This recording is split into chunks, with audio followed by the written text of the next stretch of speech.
Yan. Naka-deliver. Hindi tayo ngayon naka-deliver. Kasi wala tayong kargada.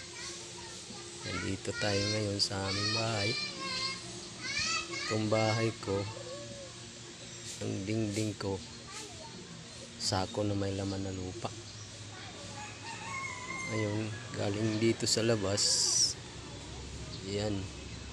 Galing dun papunta dun sa daanan, papunta rito, papasok dito sa aming bahay. Ito ang pinto ng bahay namin. Ayan, kung nakikita nyo mga ka-vlogger, isa rin kami sa mahirap na nagbablog.